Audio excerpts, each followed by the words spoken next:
It's pretty easy to misinterpret signals of flirtation, especially when you think it's your boss that's flirting with you. We'll get into that story in just a bit, but first, today I freaked up by asking my sibling's girlfriend to fit check me in her bra. I promise there's context, and this is completely safe for work. So, my sibling's girlfriend is a super sweet person. Last night, she decided she'd come over to our place today and bring some of her old clothes that she wanted to be rid of with her so that I could try them and see what I like and want to keep. These were the clothes she'd already gone through that didn't fit my sibling, Kay, name substitute for sibling's girlfriend, and I wear an extra small, whereas my sibling wears a medium, if I recall correctly.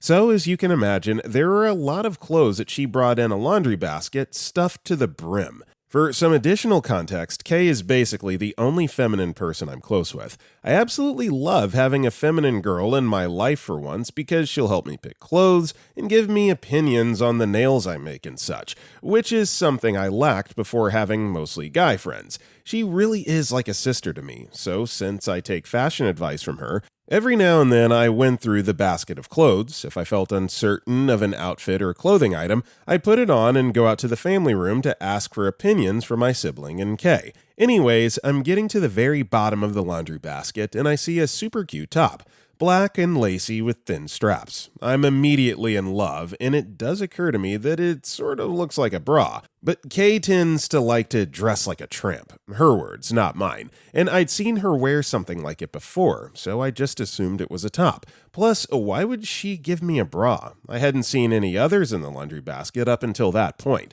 So I put it on, adjust it, and check myself out in the mirror. It was definitely super cute, but I wasn't super sure if it suited me well. So I went out into the family room and said, "Hey Kay, how does this look on me?" She nodded and said, "It looks cute, but it's not a top. That's a bralette." My sibling was in the kitchen making mac and cheese bites, and they glanced over, sort of giving me a judgmental look, but agreeing it looked fine on me. Very anticlimactic, I know, but I was quite horrified by the fact that I just walked into the family room to ask Kay how her bra looked on me.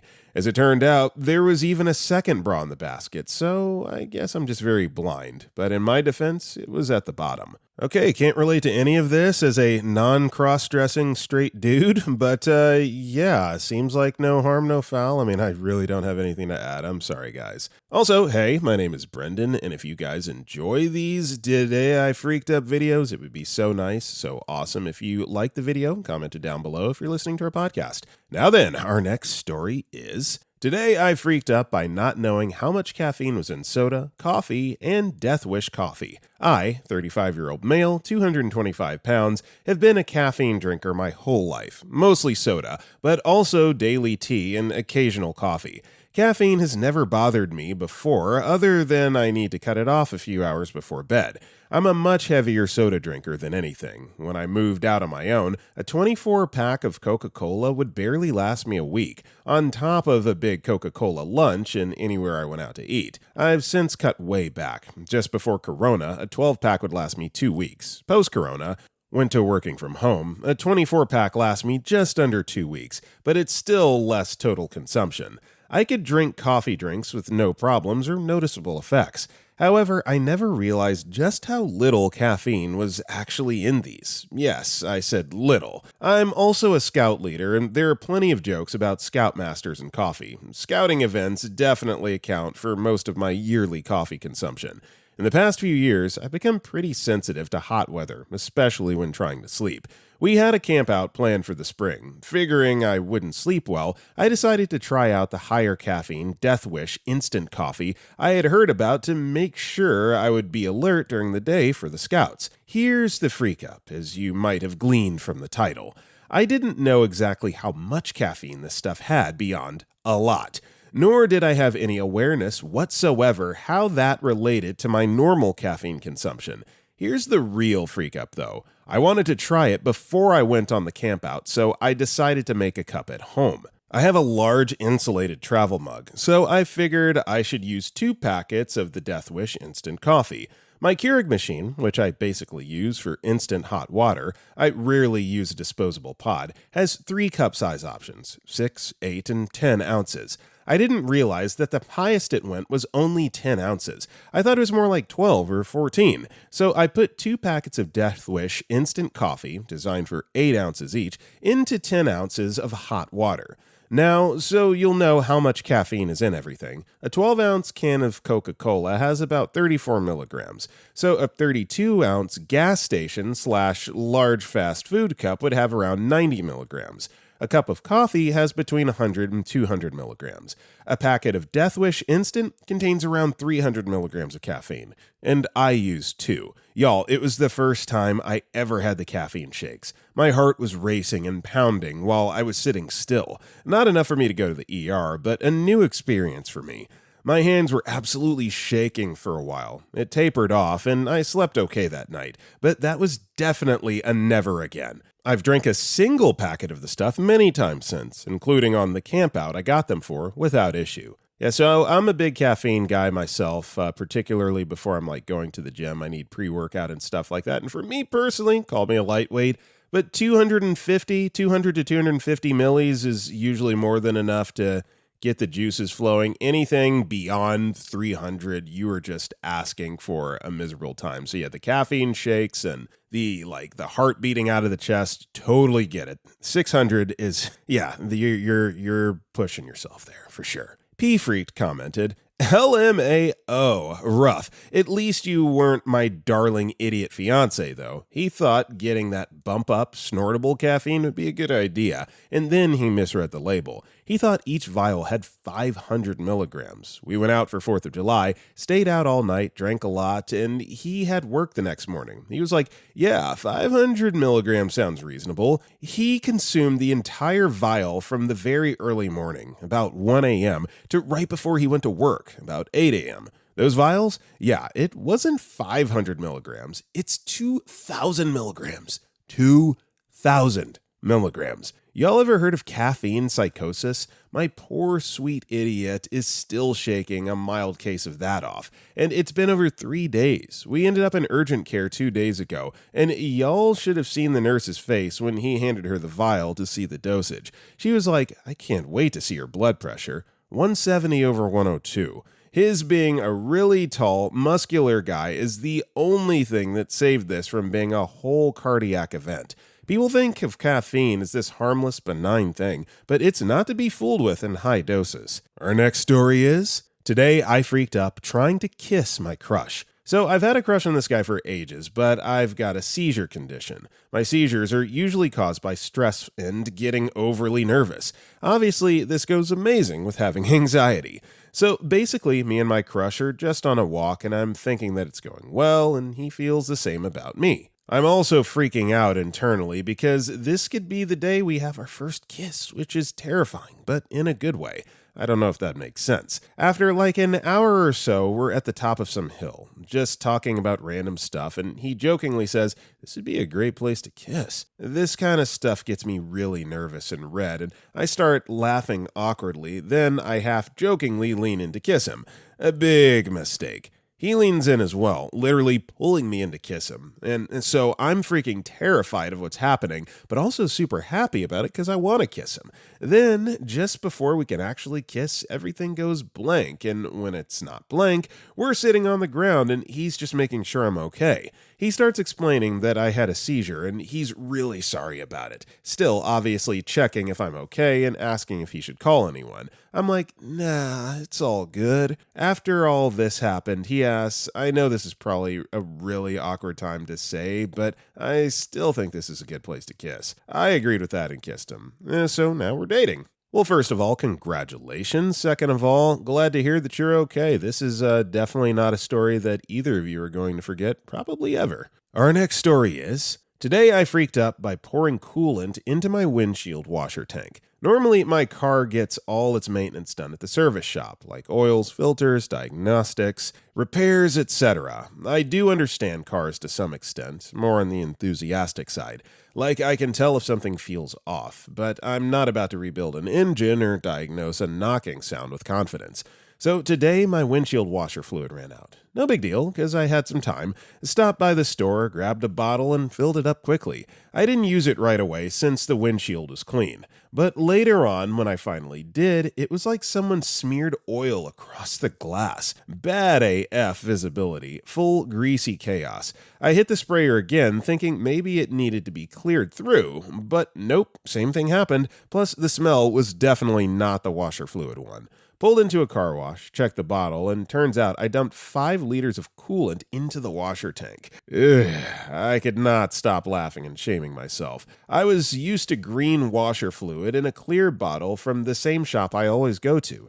This time they had green coolant in an almost identical container sitting in the same exact spot, and my dumb butt went full autopilot. Had to hold the washer lever down and just let it all drain out, praying that the coolant would not wreck the system or washer nozzles.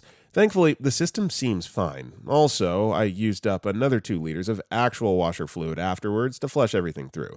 Lesson learned. Well, yeah, glad you learned your lesson. This certainly could have gone so much worse, but, a funny story in hindsight nonetheless. 12-inch meat long replied, I worked at a full-serve gas station almost 20 years ago, and one time a guy pulled up to the diesel pump in his boss's tractor. He was a complete idiot on the best of days, but that day he was especially stupid. I told him I'd be just 2 seconds to finish up another customer, but he didn't want to wait for me to pump it for him, so he just started pumping anyway. About 5 seconds later, I hear him yelling and screaming, so I go to see what was wrong. Turns out he pumped diesel into the coolant reservoir, which is why it only pumped for a few seconds. He was asking me what to do, and I told him he had to drain it somehow, or else it'll probably get screwed up. He had to call his boss to come pick up the tractor on a float to get it drained. He had a new job the next time I saw him. Our next story is, today I freaked up by putting ice on my burnt skin. Splashed some hot oil on my hand while cooking. I was talking to Mom and asked her if I could use ice on it. She said yes. Immediately put ice on it. Hurt like heck for 20 minutes until it was numb. Later, I looked online and it said never put ice on your burns. Great! Now it has blistered, 1 inch long, and hurts like heck. I'm putting a burn ointment on it. Hopefully I didn't cause lasting nerve damage to it. At first, I was mad at Mom for giving me dangerous advice. Then I realized it's my fault that I listened to her without fact-checking her advice online. She also told me to use toothpaste, which I did. Then I read online that one shouldn't do it. Yeah, ice is a given. I've never, ever heard of rubbing toothpaste on a burn before, though. What are the supposed benefits of that? Someone comment down below. Educate me, please. Green Irish commented, cool running water? Yes. Ice? No. Ice can cause frostbite. No one needs that. Edit to add. Now that it blistered, it's prone to infection. If it were in my hand, I would use an antibiotic cream for burns and cover it with a clean dressing. Of course, it's always good to see a doctor, especially if it's not improving. Your mom could have given you worse advice, like use butter. Heard that one a lot. Never do it. Gypsy Does It Better added, I was instructed to submerge my burn in a cool water bath, but not directly under running water, as the force of the water from the faucet can cause more damage depending on the severity of the burn. To minimize damage to the burn tissue, refrain from holding it under moving water and submerge in cool water, replenishing the water once it warms to body temp. Our next story is, today I freaked up by accidentally stalking someone on the internet. For context, this happened a little over a decade ago, and I was like 12 or 13 at the time. I've always had a hard time making friends because social stuff doesn't come naturally to me, so during my teen years, I spent far more time on YouTube than anything else. During that time, I was really obsessed with watching cosplay videos and cosplay panels. There was one YouTuber that was kind of small, but I really enjoyed watching. They would post their own panels that they did at conventions with their friends. Since I had an unhealthy relationship with the internet, I started to really crush on this cosplayer, as well as another cosplayer that was often in their panels. The YouTuber didn't have their name in their channel or anything, but they had links to all their social media. One day I got curious as to what her name was, so I went to her Tumblr to see if I could find it. I didn't see anything weird about this or what I was getting ready to do because at the time I thought stalking required some level of wanting to hurt someone. As I was scrolling her Tumblr, I came across a link to that friend's Insta. I did eventually find the YouTuber's name on her Tumblr, but for some reason I went into a mode of, let's see how much I can find out about them because I like them and I'm bored. So I started going through her friend's Insta and found out where she went to college and what town she lived in. For some reason, after I saw a picture she posted outside her house, I wanted to try and see if I could find it on Google Maps. It took me like 30 minutes, and while I've never done anything to try and confirm, I'm 95% sure I literally had found her exact address. You'd think I'd have clued into this being weird, but no. At the time, I was just impressed with myself and thought I was so smart, so I decided to do the same with the original YouTuber. I spent another like 45 minutes searching on Google Maps for what looked like her apartment building. To top it off, I literally bragged about having done this to people at school and still didn't understand why they called it weird. I also followed one of the girls' Insta and started liking every single photo she posted and continued to do so for the next like 2 years until it finally dawned on me how freaking weird it is for some rando to know so much about someone they've never met and to like them so much that they make sure to like every new post. I don't know if she ever knew she had a stalker because I never DM'd her or even commented, so hopefully she just thinks I was a bot account or something. My god, though, do I cringe anytime I remember this. Better late than never, but I'm glad you caught yourself because yes, this is insanely stalkerish behavior. I thought that this post was fake at first, but if it is real, whoo, baby, yeah. Can you say blocked? Our next story is, today I freaked up by missing my job interview because I stayed up procrastinating all night. I had this interview at 11 a.m. for a pretty decent part-time gig. Like nothing crazy, but would have been perfect for covering rent while I finished my game design degree. I started working on this Blender assignment around 8 p.m. last night. Like I had to model a 3D grenade, and I thought this would take like 30 minutes max. After spending like 2 to 3 hours deep working on it, the app froze, and it completely crashed, losing all the progress I've made. 5 a.m. in the morning, and I'm still hunched over my laptop trying to make this thing look like an actual explosive device instead of some cursed potato with a stick coming out of it. I went to sleep shortly after, and I set my alarm for 9 a.m., thinking I'm some kind of superhuman who can function on 4 hours of sleep. Woke up at 1:30 p.m. to my phone absolutely going off with missed calls, and I had to call the company back and explain why I didn't show up for the interview and couldn't answer the phone call. I finally made an excuse that I couldn't show up because due to some health issues, because what was I supposed to tell them? Like I was up till 5 a.m. modeling a grenade for my uni project?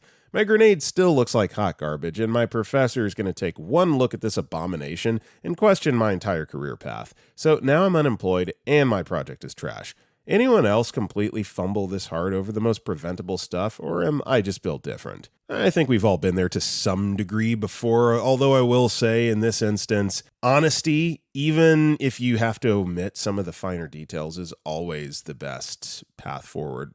But, you live and you learn, and you gotta live a little bit. Alter Wise by Owllight replied, 1. In the future, you can just say, I'm extremely sorry, something unexpected happened, and this was the soonest I could contact you. You don't have to lie or fumble around with a junk response. They don't need to know your personal stuff. You can ask them if you can have another shot. Stuff happens, so some places may be accommodating, but also let them know you completely understand if the answer is no, and be cool with whatever they tell you. 2. Tell your professor Blender crashed and you lost all your work, and ask them if they have a good recommendation for avoiding that in the future.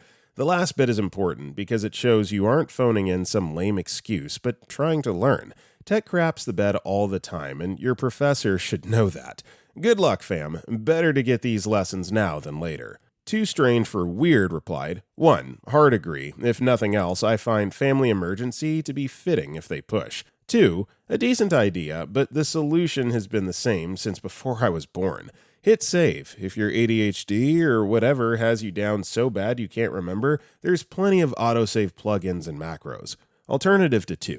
Tell the truth. It crashed. And tell the second truth. I didn't think to save and lost it all. Admit the mistake straight up. Tell them you have no excuse, that it was simply your fault for not doing it, and you want them to know that you won't make the mistake again. Bonus, don't ask for leniency. Just say you understand the work has to speak for itself, and you'll make sure it says the right thing in the future. Our next story is, today I freaked up by liking a gift from my mom. So the other week, my parents went on an anniversary trip to a hot air balloon festival, as Dad has promised Mom a hot air balloon ride for a few years, but things got in the way.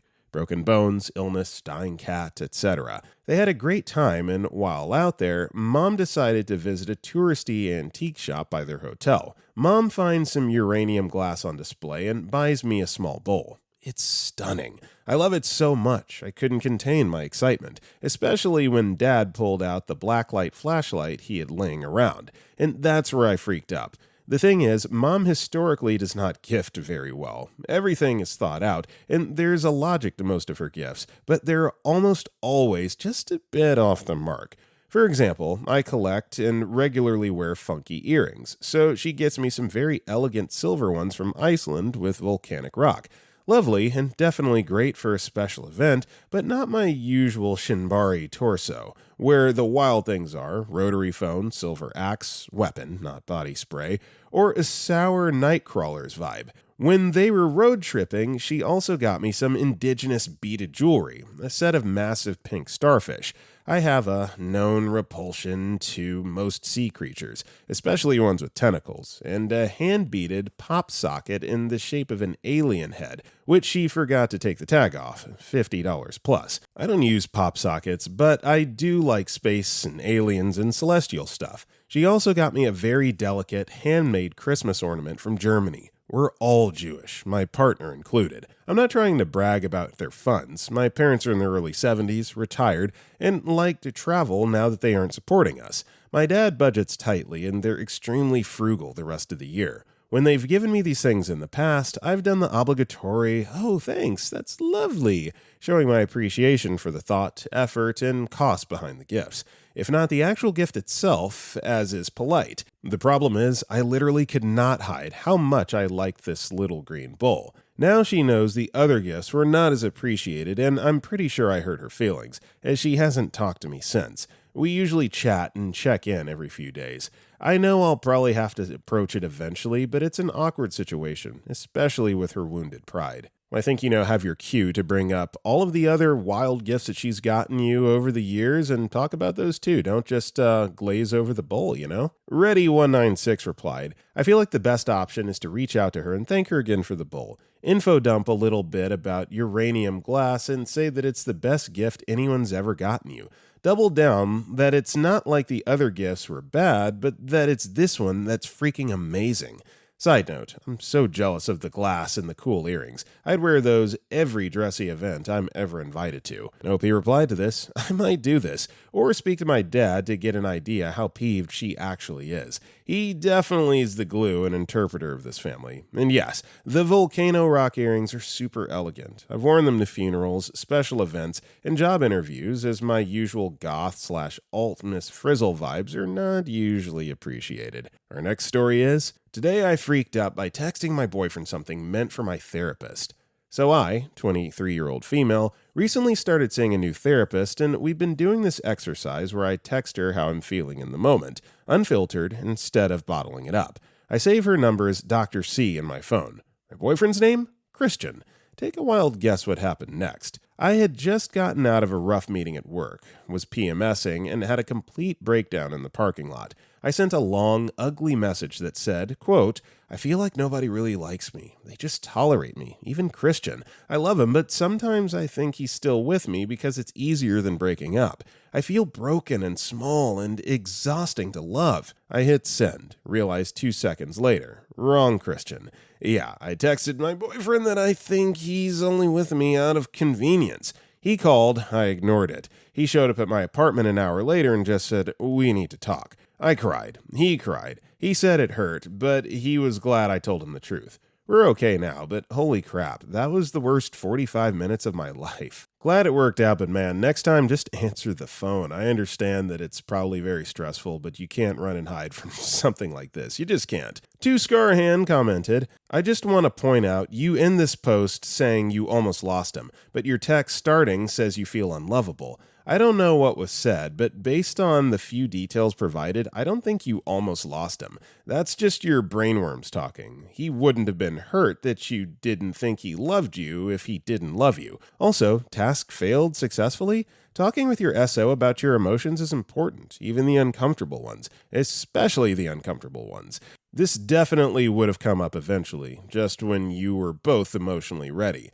Sending a text kind of rushes things, but really seems to have all worked out. Speedrun strats. Super Glue commented, "This 100%. He dropped everything to call, text, and came to see you to talk it out. That man cares for you. Open up and let him love you, girl. You're special. You have value. You deserve to love and be loved in return." And Dixie Dye replied, "Took the words off my thumbs. This needs to be higher. That MF dropped everything to make sure she knew he loved her. That wasn't a near loss. That was him trying to weld it together even stronger than before." Our next story is, "Today, I freaked out by thinking my boss was flirting with me. She was not." So this happened like 2 days ago, and I'm still dying inside. For context, I, male, 24, just started a new job last month. Things have been going well. Everyone's cool, and my manager, female in her 30s, is super friendly. Maybe a little too friendly? She laughs at my jokes, compliments my outfits, brings me snacks sometimes. I don't know, I started thinking maybe she was low-key into me.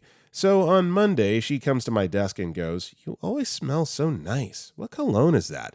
And I kind of panic flirted and said, "Well, I'm glad you noticed. It's called desperation." Immediately, I realized what I said. She just blinked and went, "Okay then," and walked away. Later, I got a Slack from her that just said, "Please be mindful of professional boundaries," and I swear I ascended out of my body. I've spent the last 48 hours rethinking every single interaction we've had. I might actually die of cringe. PSA, fellas, a woman can be nice to you and not be into you, and really the same goes the other way around. A dude can be nice to a girl and it not be interpreted as creepy or flirtatious, you know? Just let people be nice. Bad Sin Nombre commented, "I think you have the wrong read. I think she was flirting with you. She thought your response was you accusing her of being desperate. It offended her, and she decided to get prickly because of it. She sounds really unprofessional." Our next story is, "Today I freaked out by changing my baby." So my extended family is staying together for the 4th of July, and because of reasons, the baby changing station is in my parents' bedroom. For the most part, this works out fine. However, last night I needed to change my baby after my dad had already gone to bed. No big deal, he's a pretty hard sleeper and there is enough light from the window. I've done it before, quietly in, change diaper, quietly out. But last night, when I was mid-change, my baby boy looked at me with the sweetest smile I've ever seen. My heart instantly melted and I unconsciously said, "Why, hello, you," in that sweet mama voice reserved for adorable baby moments. I did not expect my dad to respond, "Not tonight, hon, too tired," and roll over before starting to snore again. Ew. So apparently, to my sleeping father, I sound like my mom when she's in the mood. And what a line. Now I can't talk to my baby without imagining my mom coming on to my dad. I'm practically grumbling at my son, and he's doing all the cute things he can to say something sweetly, but my dad is here, and I just can't. Yeah, I think that's just like all of our nightmares, that visual of our parents, doing the nasty. But, you wouldn't exist without it, so yeah. Blue-Eyed 13 replied, "So years ago when I was in my teens, we had family over. Every time this happened, my grandma would call the house, before cell phones, and tell whoever answered the phone that they had gotten home safe. Well, that particular night, it was I who had answered the phone. It was probably around 8-ish when it happened. I walked up the stairs to the parents' bedroom. Can't remember if the door was slightly open or not, but opened the door, turned, and was about to tell them, but was shocked and needed to bleach my eyes. They were doing the nasty. I was traumatized, and for some reason, when the topic of parents doing it, my mind conjures that night, and yeah, no fun. At least that's all you had to go through." Our next story is, "Today I freaked out by seeing a plushy chef get his show canceled." So today, while scrolling TikTok, I found out about how Nickelodeon canceled a show called Tiny Chef. I had never heard of it previously, but I saw how it got canceled by Nickelodeon and nothing else. Later, however, I began getting official animations from the channel on YouTube Shorts that they've been making, showing the Tiny Chef himself finding out about the cancellation, and other videos of him being sad about the cancellation. I never thought seeing a fluffy tiny chef crying about his show getting canceled would be a thing that would make me cry.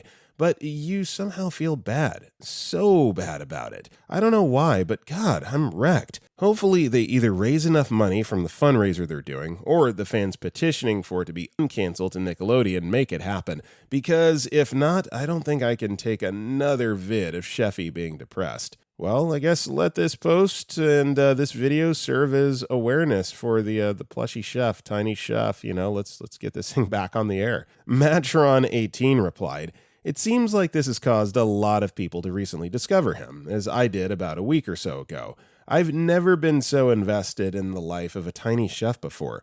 Hopefully they get something to keep him going. How Nickelodeon dropped him, I have no idea." Our next story is, today I freaked out by eating too much broccoli. The other day I made broccoli salad, the kind with raw broccoli, cheese, bacon, etc. I used one big crown of broccoli. It filled a big Tupperware container. On Sunday, I ate half of it for lunch. I had been outside all morning, and it was so good and refreshing. This is the perfect summer lunch, I thought. Yesterday, I ate some more for lunch. Again, it was just so good. I ate it straight from the container, so happy that I had thought to make this delicious lunch. Last night, I had broccoli orzo with dinner. Today, I'm fighting for my life in the bathroom. I'm so bloated. I look 6 months pregnant. Earlier, I was sure my entire digestive tract was going to burst out of my body. I eat a pretty high-fiber diet, so I didn't even think twice about eating that much broccoli. But now, I don't know if I ever want to eat it again. Sounds like a tough situation. I think we've all been there in some form or fashion. But yeah, the high-fiber, I guess there are worse things to be backed up with, but yeah, I mean, at least you'll be cleaned out at the end of the day, feel like a new person. Tremenda Carucha commented, "You must have been fermenting your own sauerkraut in there from the way you're describing those gut bomb effects. I know a thing or two about overdoing it on crucifers and can attest that a week of probiotic supplements was just what my system needed to reboot after a heavy broccoli binge." Our next story is, today, I freaked out by accidentally ruining my sister's engagement announcement. This happened yesterday, and I still feel sick about it. My sister, Emma, 26-year-old female, and her boyfriend, Jake, had been together for 3 years. We all knew a proposal was coming. At our mom's birthday dinner, Jake stood up and started a heartfelt speech. Emma looked emotional, clearly realizing what was about to happen. He pulled out the ring, got down on one knee, and in that moment, my idiot yelled, "Finally!" way louder than I meant to. The entire restaurant went silent. Emma's face turned bright red. Jake fumbled the ring and dropped it. Total chaos. Emma said yes, but she was clearly upset. Later, she told me I ruined the moment and made it about myself. I was honestly just excited and thought I was being funny, but I see now how selfish and inappropriate it was. My whole family is mad at me, and Emma won't return my texts. I've been replaying it constantly, wishing I could take it back. I didn't mean to steal her spotlight, but I did. It sounds like it was just an honest slip, and honestly, with these moments, engagements, and weddings and things like that, people need to focus more on the act itself. Like, you just got engaged, and anything else that happens in the world in that moment doesn't matter, right? Focus on the fact that you're about to marry someone that you love. BeagleMom14 commented, "They need to get over it. My sister put my husband's wedding band in her bra when she washed her hands before our ceremony. When it came time to exchange rings, she had no idea where it was. My dad ended up passing us his wedding band to use during the ceremony, which hadn't been off his finger in 40 years. After the ceremony, she searched everything, high and low, for the ring until she found it safely in her bra. I could have made a big deal about it, but who the heck cares? It's a funny story. It was kind of sweet to use my dad's ring, and I married the man of my dreams. Can't let little things ruin big moments." Our next story is, today I freaked out by sleepwalking out of my hotel room. Completely naked. All right, Reddit, buckle up, because this is hands down the most humiliating thing that has ever happened to me. And yes, before you ask, this is 100% a true story. I honestly wish it wasn't. Burner account, because no way am I using my actual account. I'm 30 years old, work for a travel agency, and part of my job involves staying in nice hotels so I can report back to our booking agents and help sell the place to clients. All very respectable in theory. Last night, which happened to be a Sunday, I was staying at a newly renovated hotel in the outskirts of London. Normally, these visits happen midweek, but since I live quite far outside the city, I thought it would be easier to spend the night there and head straight into the office on Monday morning rather than tackle the long commute. To protect what remains of my dignity, let's call it the Modesty Inn. They had recently spent a fortune refurbishing it, so they invited me to come and enjoy the facilities and hopefully say nice things about them afterwards. Picture fancy cocktails, posh canapes, and me slowly losing the ability to form coherent sentences. It was meant to be a quiet Sunday evening, but I was happily wined and dined all the same. I stumbled back to my room. The room was lovely, but it felt like the inside of a volcano, absolutely roasting. In my infinite wisdom, I decided to fling open a couple of windows, strip off every last stitch of clothing, because apparently that's what my drunk brain considered fun to do at the time, and watch TV completely naked. A pretty standard end to a great night, if you ask me. This is where things went catastrophically wrong. I woke up to the sound of a door slamming. My brain was in such a fog that it took me a solid 5 seconds to register that I was upright. Standing, in fact. Then it hit me. I was not in my room. I was standing out in the corridor, butt naked. No phone, no key card, no shred of dignity.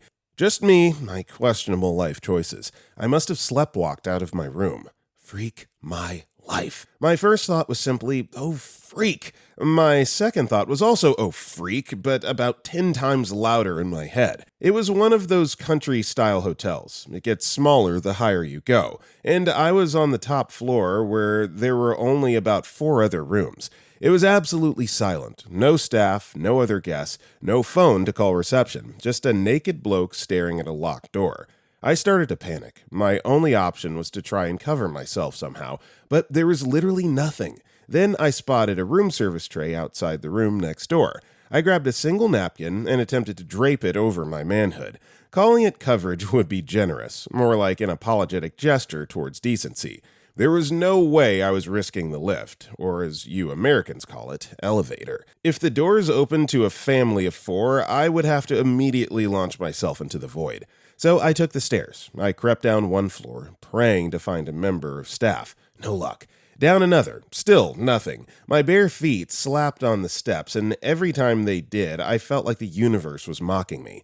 All deserted. I could see the lobby through the glazing of a door, but there was no way I was going through it with a napkin covering my private parts. I tried every single door, apart from the basement floors. So, in total desperation, I went down there. It was the kitchen area. It was a last resort. I was full on panicking at this point. If there's CCTV footage, I'll never recover from it. Again, nobody. I kept walking further through the kitchen till I finally spotted a security office with monitors and a big high-vis coat slung over a chair. No sign of the guard himself. At this point, I was basically distraught with panic, yet adrenaline kicked in to survive with the least amount of embarrassment. I picked up the coat and wrapped it around myself. The security guard must have been the size of a small lorry because it was mercifully large enough to cover the important parts. I shuffled back up the stairs, trying not to imagine the future therapy bills. I was so close to freedom when I reached the lobby and saw them. 3 cleaning ladies having a casual chat. They all looked at me. I looked anywhere but at them. I did the world's most pathetic half-run, half-waddle to the front desk. The poor receptionist looked absolutely horrified. I mumbled that I was locked out, spluttered my room number, and asked for a key, please. Even in the depths of humiliation, I still managed to be polite. Very British of me. He quickly handed over a room key without a word. No eye contact, probably out of self-preservation. I scurried back upstairs, dropped the security coat outside my door because I'm apparently still concerned about professional courtesy, and finally got back into my room. I called my wife and left a voicemail explaining what had just happened. I don't know why I thought telling her would help. I lay in bed, wearing actual boxers this time, just in case it happened again, staring at the ceiling and wondering if this was how my life was meant to turn out. When I woke up, I tried to convince myself it had all been a dream. Then I opened the door and saw the security guard's coat neatly folded outside. Nope, it was very, very real. I skipped breakfast, skipped checking out, just walked straight out with my head down, no eye contact with anyone. This morning, the sales rep emailed to ask how my stay was.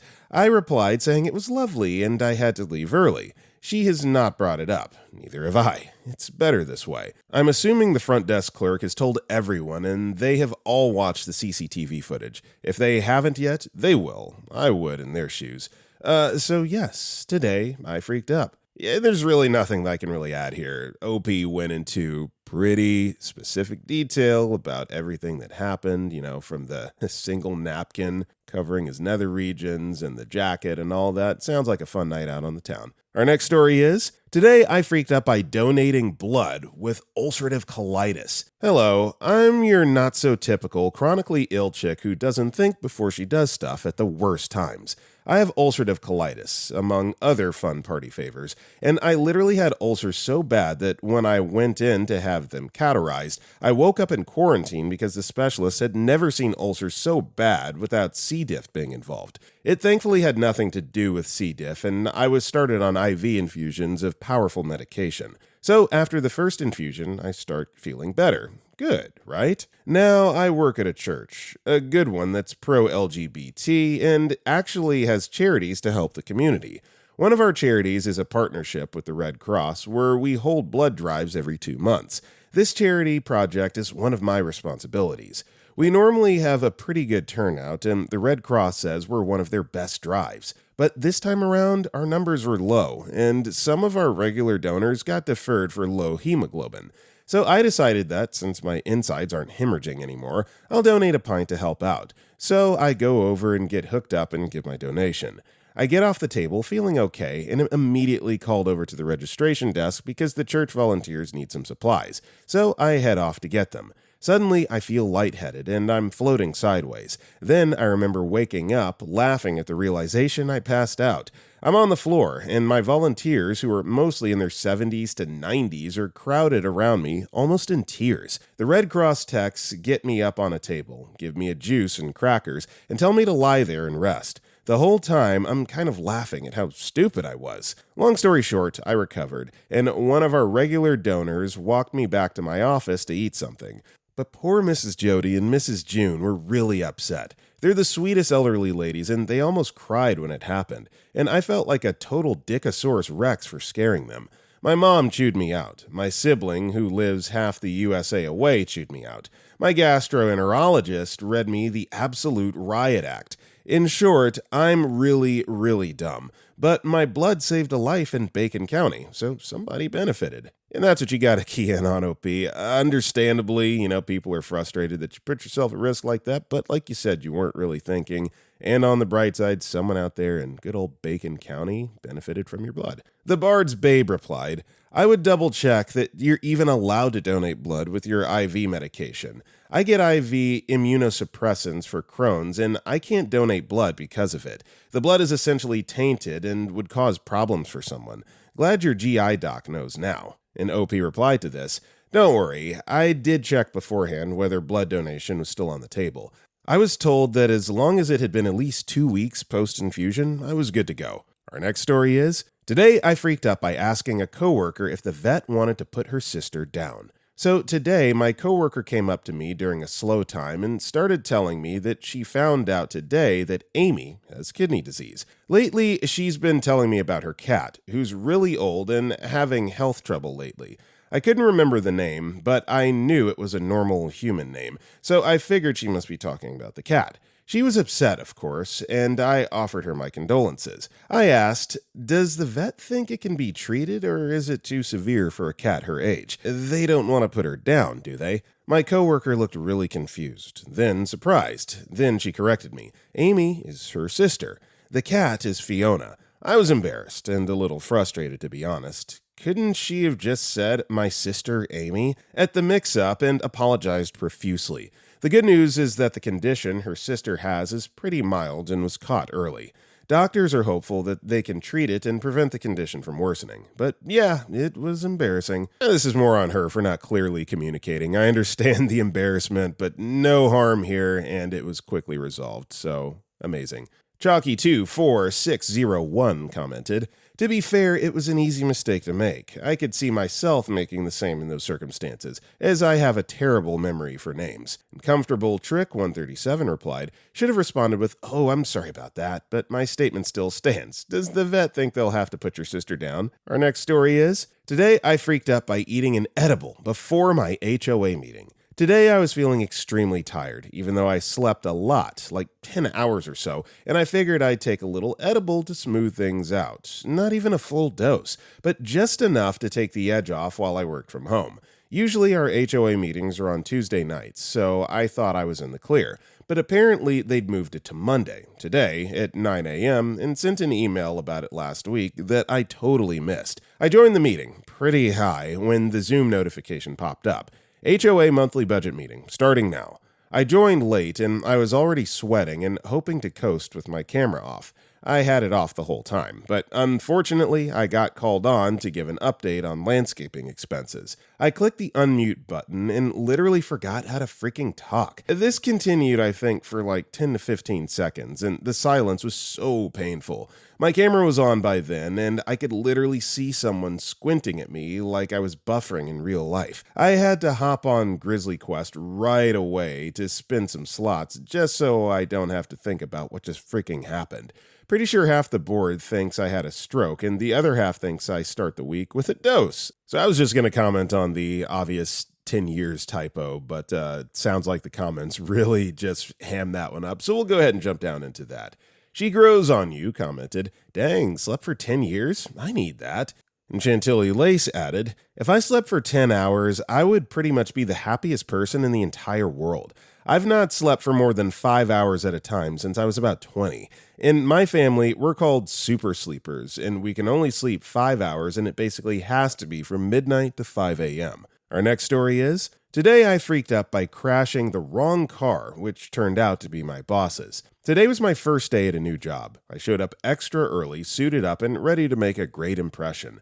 The parking lot was pretty full, but I managed to squeeze into a tight spot. As I was reversing to adjust, I hit the car that was behind me. I'd clipped the bumper. It didn't look too bad, but still pretty obvious. I don't know if it was the enthusiasm for the job or from the win that I hit the night before on Grizzly Quest, like I just wasn't focused, which was entirely my fault. I took a deep breath, left a note with my info, and headed inside, trying to pretend I wasn't already sweating through my shirt. Guess who walks into the office 15 minutes later holding my note? The guy who had just introduced himself as my boss. The same guy who's supposed to mentor me. To his credit, he laughed it off and said, 'Well, at least you didn't ghost it.' But I could feel the second-hand cringe from everyone who overheard us talking.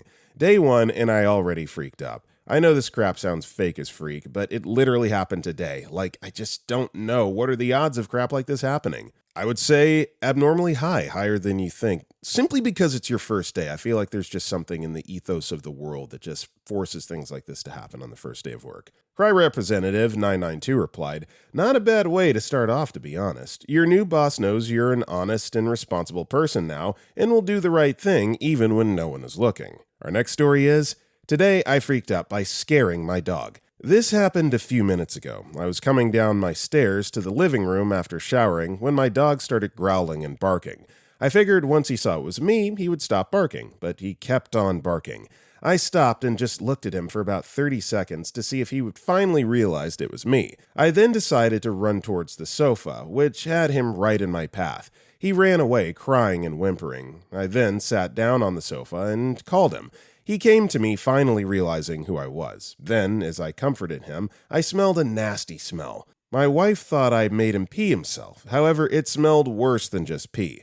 I turned on the lights higher, and sure enough, I had made him pee and crap himself. Not just crap, but diarrhea. It stuck up the living room pretty bad. I felt bad after that. I won't be scaring him again. Yeah, dogs, as sweet as they are, a lot of them are very cowardly, mine included. And so, yeah, best to just be a little bit more sensitive there. Our next story is, "Today I freaked up by drinking pure tree oil." This all happened 2 days ago, but I decided to post it here anyway. I, male, 18, was at my grandparents' place for a weekend. I'd been dealing with some minor gum issues and had notified my grandma about it, as I knew she had battled gum issues in the past. She gave me a bottle of pure tree oil, suggested 3 drops and 150 milliliters of water to rinse and spit out. Importantly, spit out. I told her I don't really taste anything, so she told me to try 10 drops. After rinsing and spitting out, she decided to let me take the bottle home. The following night at home, I was doing the rinse and spit when I got the clever thought that, oh, since it's tea tree, safe to use for your mouth. So I thought. I'm sure there are some health benefits of swallowing it. I ended up drinking 10 drops of pure tea tree oil diluted with just 150 milliliters of water, with the idea that it was a good idea because I'm a very dehydrated person anyway. In bed, right before putting the phone down, I decided to look up tea tree oil to see how healthy my choice had been. Upon Googling it, I was told to rush to the hospital immediately. After walking to the hospital, it's a 5 or 6 minute walk, I ended up being strapped down in a chair and being poked with needles. Then they rolled the chair in the back of an ambulance and we were headed for the city. They checked my blood pressure, heart rate and regularity, and blood sugar levels, all of which they said were textbook perfect. I was made to stay in a crowded fluorescent hospital hallway for 6 hours from 1 to 7 a.m., and then I had to wait in a car for 30 minutes as we drove back to town where I could finally catch 5 hours of probably the worst sleep of my life. I luckily walked off fine though, with no lasting symptoms or anything. Also, concerning little extra, some of my doctors had to use ChatGPT to understand what tea tree oil was. Edit. To those who said going to the hospital was unnecessary, I had already called poison control and informed them. They urged me to seek medical attention immediately. Also, a lot of people are wondering why I didn't do my research. I usually do, but I didn't this time around. My grandmother is a well-renowned gardener, so I trusted her very well with what she was giving me. I did not think to do my own research at that time, and it was an honest mistake. We live and we learn, and I certainly will not be putting essential oils anywhere near my mouth again. Edit 2. I know it's not Grandma's fault. Thank you guys for correcting me on the blame-shifting behavior. I'm not and wasn't ever mad at her for what happened. I've fully known this whole time that the fault is mine. I'm just trying to look less like an idiot. Edit 3. Just remove some stuff that I regretted saying, because I felt it didn't represent how I felt about the situation accurately. Well, the most important thing is that you're okay, and you're not blaming Grandma, and it sounds like, the amazingly cordial Reddit crowd has given you some good advice. Morevar commented, I'm having a hard time understanding how you went from using the advice, remember to spit it out, to it's probably safe for consumption, hopefully even extra healthy.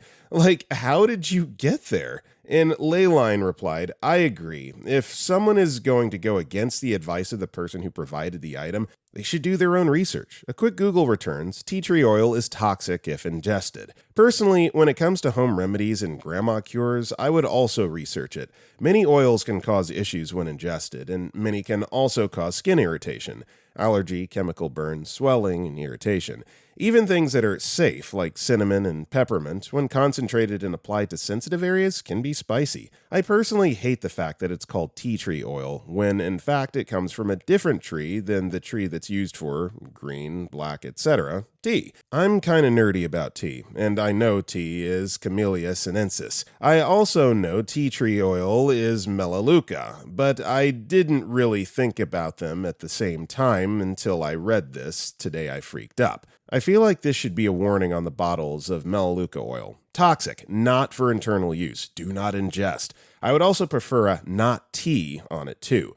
This is sinister, almost like making something and calling it apple tree juice. And it comes from a toxic tree not even related to apples. But some explorer saw it and said, look at that tree with weird fruits. Let's call this the apple tree of the jungle. Our next story is, today I freaked up by hiding money in my apartment and forgetting where I put it. Rent's due today. About 2 weeks ago or so, I was being way too crazy with my cart, like I was ordering so many things online left and right.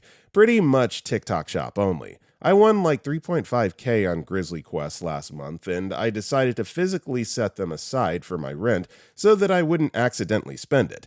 I put it somewhere in my apartment thinking I was being super responsible. The problem is that I now have zero clue where I put it. I've literally torn apart drawers, checked coat pockets, looked under my bed, flipped couch cushions, and I just can't find them. I'm freaking out like my landlord messaged me. Today's the 1st, and he usually gives me the opportunity to pay it anywhere between the 1st and the 5th, so I pretty much have like 4 days to find them. Otherwise, I'm freaked. Okay, side note here, this is the 3rd or 4th story today that we've heard Grizzly Quest being referenced. I've legitimately never heard of Grizzly Quest before today, and now this is like all I'm hearing about. Can someone enlighten me about Grizzly Quest, please? Is it worth it? Lucky Strike BH replied, When I try to remember stuff like this, I find it impossible to recall when I'm stressed about it. Normally, I have to be completely relaxed and the memory will come back to me. Go someplace and sit and relax. The spot you hit it at will come back to you if you aren't trying to remember it. I know all of this sounds counterintuitive. Rodfather23 replied, "This. My wife had given her CC to the hostess at the winery for a tab, and the hostess didn't give it back or remember she had it on file. Well, my wife calls me, accuses me of making her lose her card at the restaurant the night before because I asked her to put on her seatbelt. Then she remembered she bought gas with it the morning of the winery, then finally remembered it was at the winery." Our next story is, today I freaked out by scratching my friend in the eye on her birthday. It was the birthday of my best friend today. We've been friends for many, many years now, but I had shifted in another city post-COVID and recently came back here so I could not attend her birthday for a few years. Because of this, she invited me earlier so we can spend more time together. Everything was going great, and we enjoyed as the day went by. Her other friends also came slowly, and she was preparing a cake, lasagna, fries, and all. Yes, she was making these by herself. I was helping her occasionally. After almost an hour, when everything was ready, she was taking the cake out from the fridge. Was prepared so we could put it in the fridge, of course. And I don't know why I did this, but I pointed to the cake. This was totally unnecessary. She can, of course, see where the cake is, and God knows how, my fingernail scratched from above her cheek to right into the eye. I didn't know what to do. She literally sat down at the place holding her eye, wincing in pain.